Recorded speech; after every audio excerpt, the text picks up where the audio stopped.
instead of saying, does God exist? The thing is that existence itself is God. Is God. And it's not like we're looking somewhere and we're searching somewhere for God. Where can you search? Right. And who is the one who is searching? Searching means awareness. And where do you search? In existence. So if someone asks you, where is God? What would you say? Where God is not. Namaste.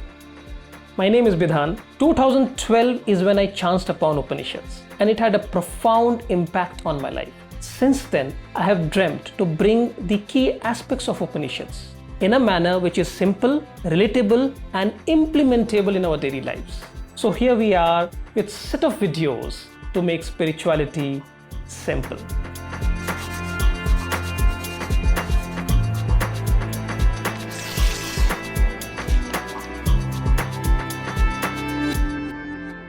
Most of us spend our life looking for God as if it is in some different dimension or above the skies. For all you know, the God is closer than your breath.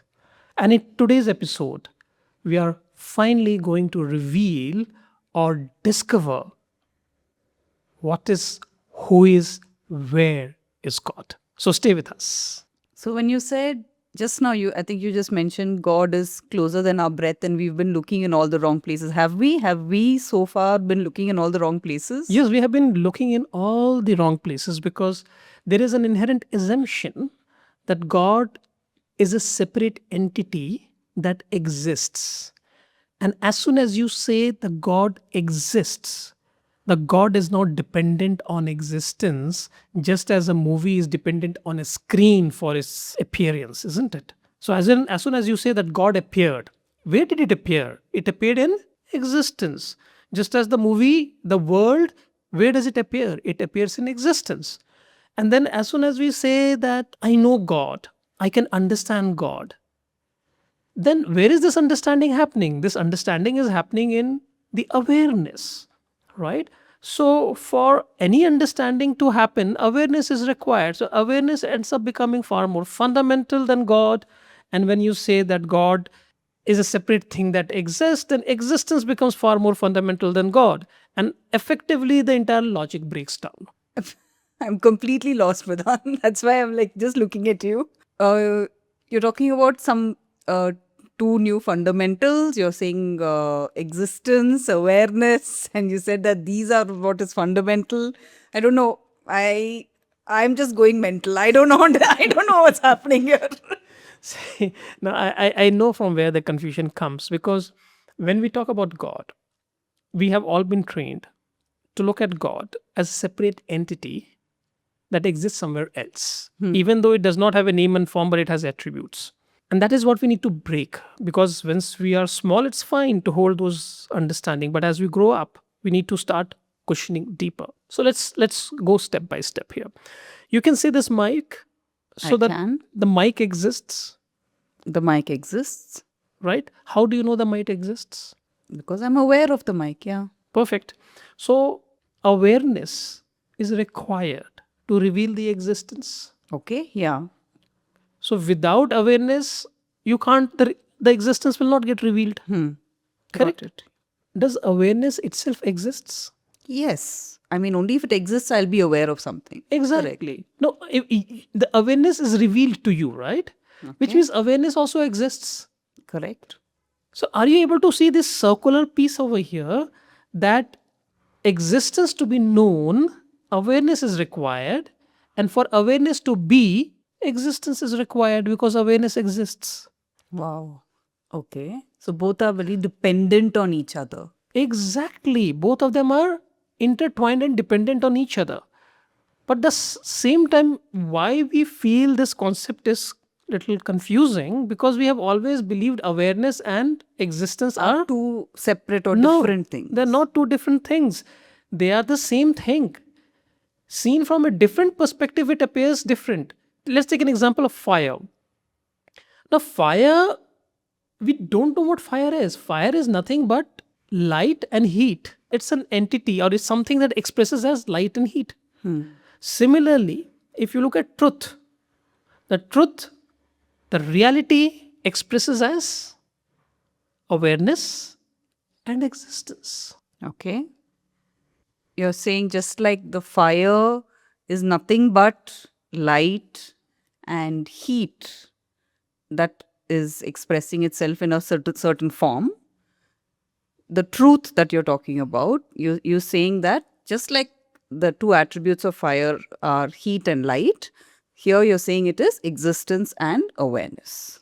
Yes. Okay. But if you talk about the same analogy of fire, you said that fire is heat and light. But heat and light are different, right? Like, for example, heat can express itself without light. Like if I'm boiling water, Yeah. then where does that example come? See, every example has to seen from a context. When you're right in pointing that heat and light can exist separately. You're right. So if you literally take it, then this analogy will break. The point we're trying to say is when you look at fire, fire is nothing but an expression of heat and light. So there's something called fire, but when heat and light basically calls it a fire, you call it a fire.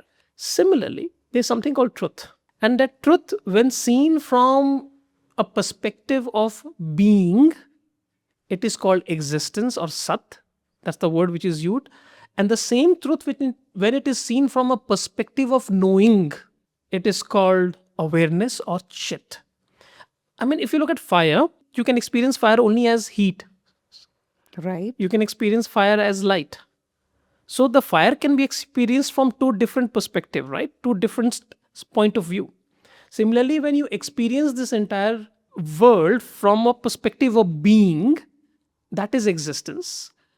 And when you are experiencing it from the perspective of knowing, that is called Awareness. awareness. But at the same time, awareness and existence coexists. They are not two separate things. It's what matters is from which angle are you seeing it, from where you are seeing it. But it's one and the same thing, because that's what we said, that existence, awareness is required for existence to be known, and existence is required for awareness to be. So it's one and the same thing, but seen from two different perspective. But the way you're saying it now, like the way you just explained it, does that mean that existence itself is aware? Like it's not some neutral, blind existence, but existence itself is very aware, like everything around. Is that right? Absolutely bang on. You have just discovered God, the limitless existence and the limitless awareness. That is what God is all about. So the very existence is aware. That's what God is. I mean, just thinking about it sounds like really mystical, I think, right? It's not mystical because somewhere we all believe, or you believe, that awareness is a byproduct of brain, the neural activities of the brain, which is I mean, just think about it like But this. isn't it? Let's think about it like this. While you say that awareness is a neural activities of the brain, where is this thought coming in? It's coming in your awareness, right? Just think logically that you are aware of this very thought. You are aware of the brain. You are aware of the neural activities of the brain. You are aware of the idea that neural activities of the brain may lead to awareness. But where is all this floating around? It is happening in your awareness. Something which is the part of your awareness, how can it lead to awareness? Awareness is fundamental. In awareness, all these thoughts, all these ideas, all these experiments, all this knowing is happening. So I think it's a very subtle point what you're trying to say, but also I get it. Like I understand logically where you're coming from. But what let's have you say understood? you're saying that it's my thoughts are not byproduct of my brain, but just the fact that I'm thinking or I'm able to think my brain had this thought, it means that it is actually from awareness and not coming from my It's a part of your awareness, the thought itself. right. That the brain leads to awareness. Awareness That itself, is, it's coming from awareness. it is coming in awareness. It is known to awareness. Right. I get that. That's what I meant. I get that. Right. But like what about things like if there's brain damage? Right. We know that the awareness changes. We know that if it's you die or if you get your brain is dead, then there's no awareness anymore. So then it completely negates what you're saying right now, right? Okay. So here is where we are confusing between awareness and the content of awareness, which is called experience. So let's understand this, that there are two different things. One is awareness, another is experience, something that you are aware of. And we are saying when experience changes, we say awareness changes. No, is the experience. So the brain and the mind is required for any experience to happen. But it does not mean that awareness is dependent on that. Let's take it. Let's understand through an example. You can see this mic, Yes. right? Why is this mic known to you? Not awareness, just physically why it is known to you. Why do you see this mic? How are you able to see this mic? Because there's light Because around there is us. light, as simple as that. Yeah. If there is no light, Hmm. there is no mic for you. Got But it. so you are able, the mic is known because of light. You remove all the mics, everything from this room, there will be nothing. Okay. But that nothingness is also revealed because of light. light. Correct? So is the light dependent on the mic? The answer is no. No. It may reveal a mic, it may reveal the absence of a mic. Got it. But the absence of the mic is also known because of light. Now let's talk about the concept of absence of light, right? So between earth and sun, there can be complete darkness. You have seen that in the Right. movies. Space. In the space, there's complete darkness. Does it mean there's no light? No, it doesn't mean there's no light. There is light, but there is nothing to reflect the light. And Correct. therefore, it feels that it is dark. But darkness does not mean absence of light. It simply means there is nothing that is Reflecting the light. reflecting the light. Similarly, whether there is an experience or the absence of experience, it does not say whether awareness was not there. The fact that there is an absence of experience is also known in awareness, right? Say, for example, when you go to a deep sleep, when you wake up, you at least have a knowing that I slept well. that you slept well. You would not remember the contents, what happened in the sleep, because the mind wasn't functioning. A mind was functioning to its minimal. There was no memory to retract. Otherwise, you will say that I was awake, I dreamt, and I was awake again. You don't say that. You say, I slept well. Why? Because the absence was also known. Why was the absence known? Because awareness was always there. Right. Similarly, there is a confusion between experience and awareness. These are two different things, and people confuse big time. So, what I'm getting from what you just said is somewhere we are confusing the contents Yes. of awareness, Yeah, which is experience itself. the experience, with awareness itself. Yes. Okay. Right? So these are two different things. Awareness is always there. What changes is the content, the experience, the name and forms. So awareness is always there, existence is always there. They are not two separate things, but awareness, existence is always there. What is only changing is the experiences within that awareness and existence. That's it. Wow. Somewhere I think we also got sidetracked.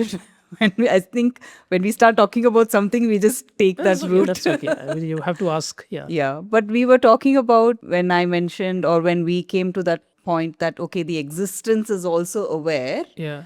And then you said, okay, wow, you have discovered God or you have found out the truth. So, what did you mean by that? I think we need to come back to the topic. Yeah, because that's a big revelation if we understand that. Look at this. When you say, does God exist? How do I know if God exists? These are the 2 points, right? What are we trying to say? That the very existence in which everything is appearing, sustaining, dissolving, disappearing, that very existence is God. So the question is flawed that does God exist? Instead, the very existence in which everything appears, even the idea of a God is appearing in that existence, right? But that existence is God. And when you say, how do I know?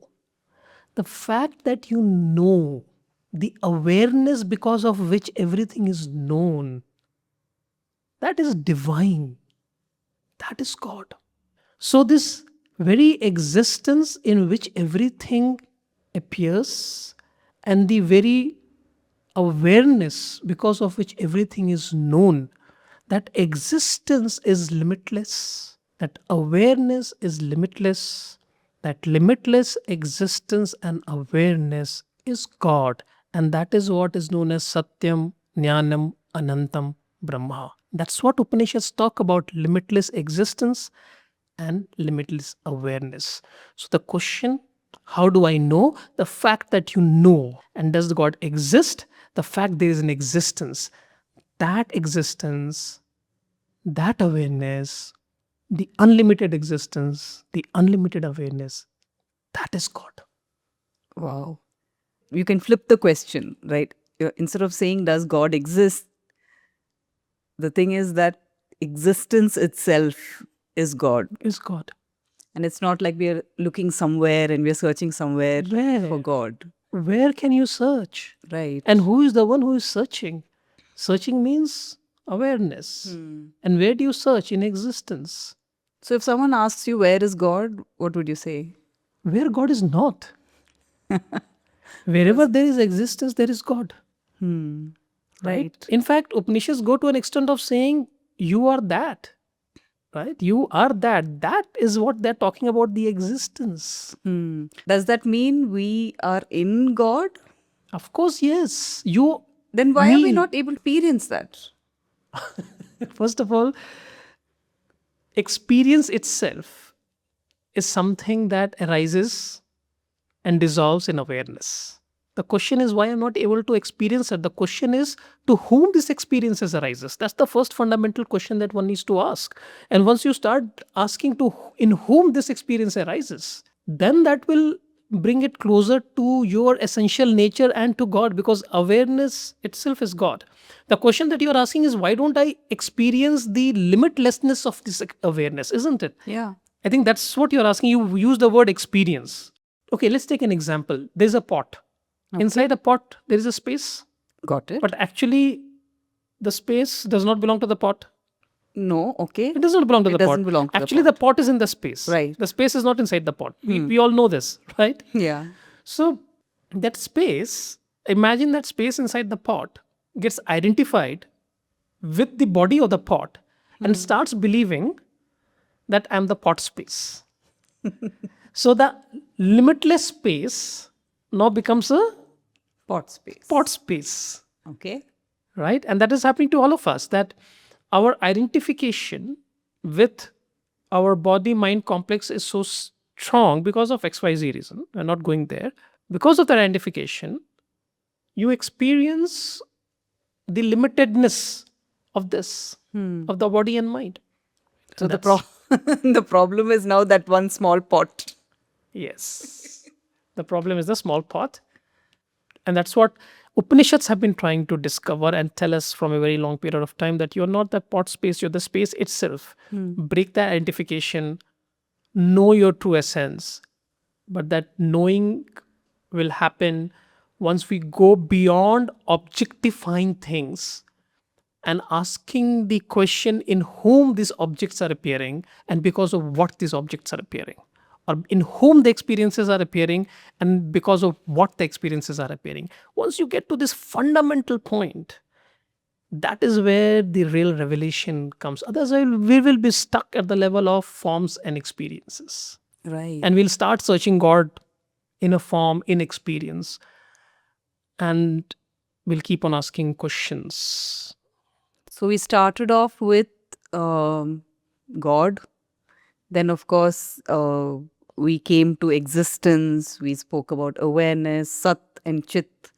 And now I think you've just sort of also given one more revelation, that the reason why I'm not able to experience the limitless nature of God is because I'm very identified my body and some form. I think a lot of thinking process happening in my head. So somewhere I'm trying to think that yes, if God is existence and we are in existence, we are We are the expressions we are in the existence. expression of existence. right? Then the question comes that, is it wrong for me to like offer prayers? Is it wrong for me to, pray it- in a sense? Okay. I see from where you're coming. You're saying that if we pray to a murti, are we restricting the God, which is limitless, which is. So Again, I'm making it separate from you're me, making right? separate from me. Yeah. Okay. Now, the answer is absolutely no. You should be praying. You can be praying. And the best way to see is this, that why do you salute to the national flag? Because Or why do you stand up when there's a national anthem?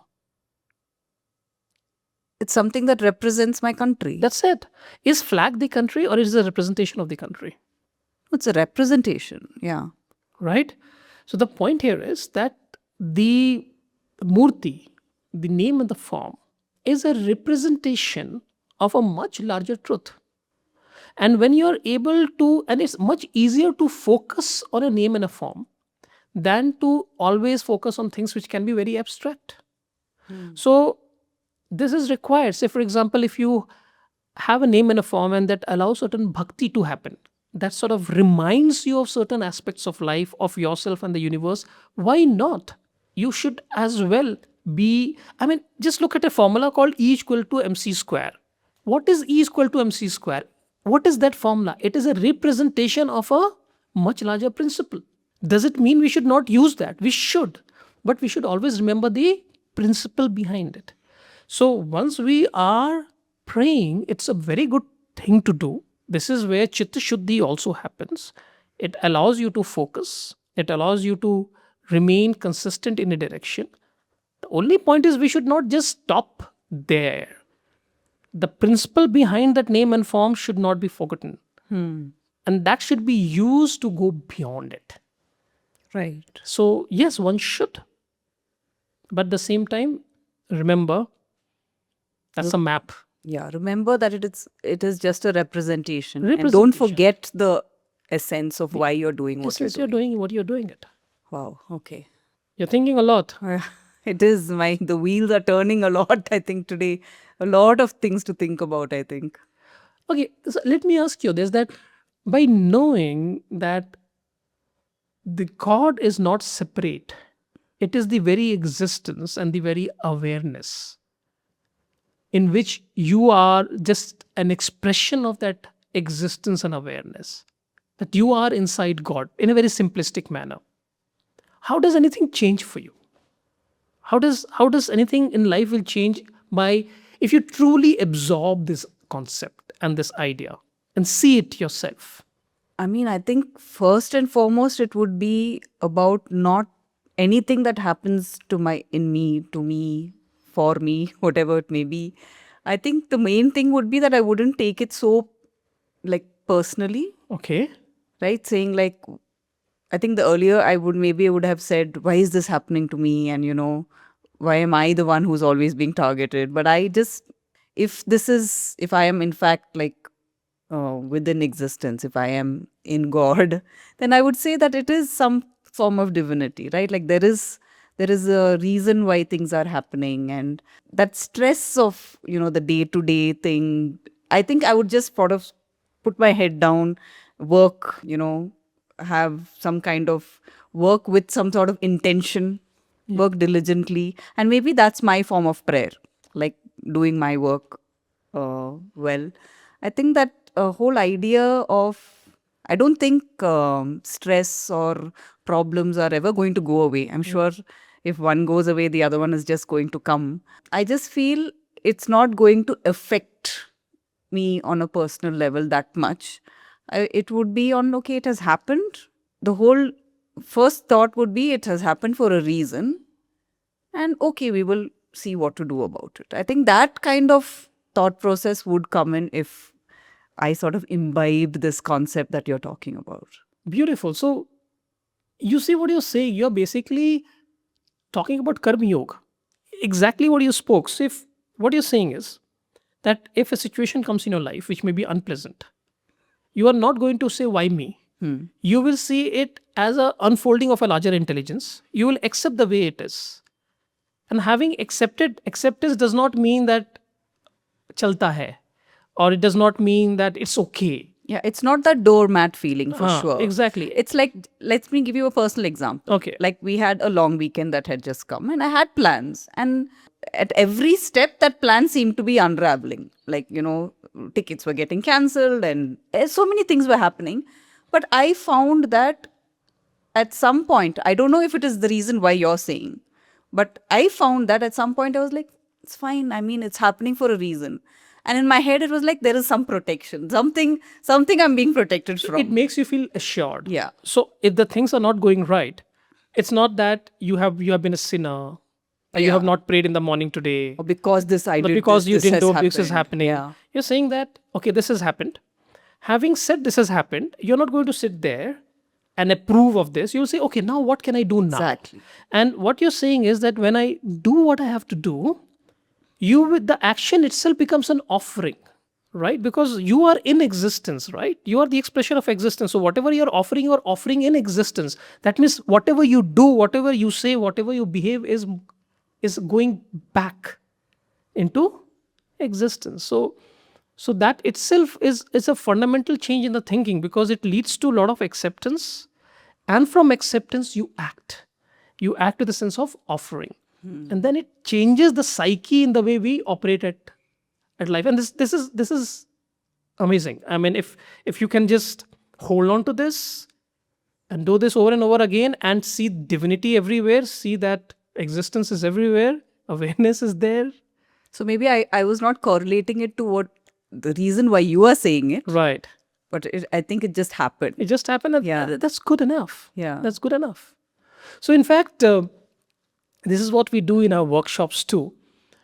We hold workshops on Upanishads, and we try and simplify it to a level that we can use the core ideas of Upanishads in our day to day life, and we live it.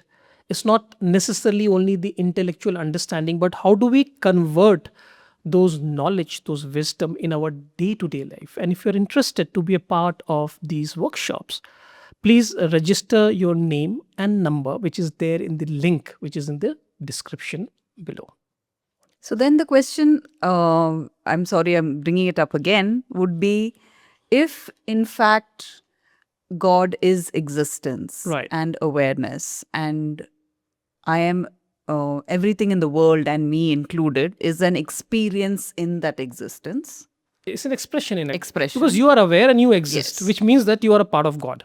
That much we have got. Right. I don't know if I'm coming again and again in the same topic, but why again the question of evil? Why is the question of so much evil around us? All If roads in go fact, back to Rome. yeah, I mean, Everything goes back to because evil. if God is existence and awareness, how I don't want to say he, but how is he allowing so much of evil to happen? Till the time we are experiencing duality, the evil and the good will coexist. Okay, let's pick this topic. Let's pick up the topic of evil, having understood the new definition of God. Right? So far, we were saying that if God is a separate entity, then why does evil exist? Because if the Right. God is a separate entity, it's all knowing, all powerful, All-powerful. all compassionate. Why does it allow evil? Right? And you didn't have nobody will have an answer to that. And at the same time, we had an issue with God, because you cannot prove or disprove the presence of a supernatural external entity. And therefore, it becomes a matter of faith. Yeah. These were the 2 points that we'll stuck with when we look at God as a separate entity. But now, when we have defined God as the very existence, the fabric of existence, and the very awareness because of which we know and because of which we are there, if we have redefined our understanding of God, maybe this is a right point to talk about that in this fabric of existence and the awareness, why does evil exist and why are we aware of evil? Right? Let's do that. Let's do that in our next episode. Probably that should be the last episode, a last but one episode of this entire series that we are running on God. Absolutely. And like you said, a lot of questions are running in my head. So I will be bringing that up. Do that. But in the meanwhile, this has been a big revelation for you Yeah. and for all of us, that the very existence is aware. This very existence is unlimited. This existence is everywhere. The awareness is everywhere. And we are just an expression of both existence and awareness. So God is not separate from us. God is there, here, right now. It's just that we are limited by body and mind. We are so identified with the contents of awareness. We are so identified with the contents of existence that we are not able to see what is existence and awareness. The day we understand that, the contents will not make any difference. I mean, it will still be there, it will not disappear, but you will realize that you're beyond those contents. Yeah. Right. So, thank you so much for watching this episode. And if you have enjoyed, And you find our conversations interesting, please do subscribe, share it with your friends, and leave your valuable comments below. It really helps us. may there be grace in our learning. We'll see you soon.